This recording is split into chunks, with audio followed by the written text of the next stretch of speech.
Ya, saudara memastikan situasi keamanan Kota Makassar, Sulawesi Selatan tetap kondusif dan terjaga. Intensitas patroli gabungan oleh Polrestabes Kota Makassar bersama dengan TNI ditingkatkan.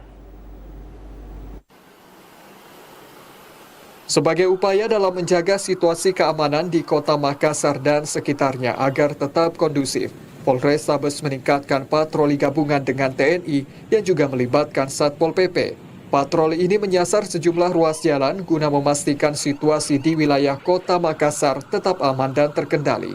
Kapolrestabes Makassar, Kombes Pol Arya Perdana mengatakan, situasi di wilayah Kota Makassar saat ini telah memeriksa beberapa orang untuk dimintai keterangan.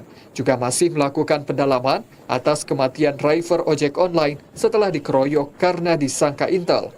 Saat unjuk rasa terjadi di depan salah satu kampus pada Jumat malam hingga Sabtu dini hari pekan lalu. Alhamdulillah situasi Makassar hari ini semakin kondusif. Tadi ada beberapa unjuk rasa, tapi semua tertib alhamdulillah sudah mengerti aturan, bahkan sebelum jam sudah membubarkan diri. Nah, ini yang kita inginkan, unjuk rasa boleh dikawal sesuai aturan, tidak ada yang anarkis, dan ini menjadi harapan kita bersama untuk menciptakan Kota Makassar yang aman.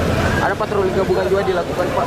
Ada, selalu ada. Kami dengan TNI, Satpol PP, Disub selalu bersama-sama dengan mengawasi, melihat kondisi Kota Makassar yang semakin hari semakin kondusif.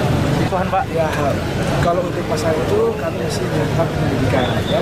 Ada pemeriksaan yang kami lakukan, ada beberapa orang. Mudah-mudahan bisa cepat.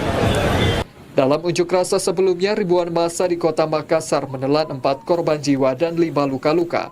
Tidak hanya korban jiwa, gedung kantor DPRD Kota Makassar serta gedung DPRD Provinsi Sulawesi Selatan ludes terbakar. Puluhan unit kendaraan motor dan mobil, serta 2 pos polisi di 2 lokasi berbeda. Mustamin, TVRI Sulsel, melaporkan.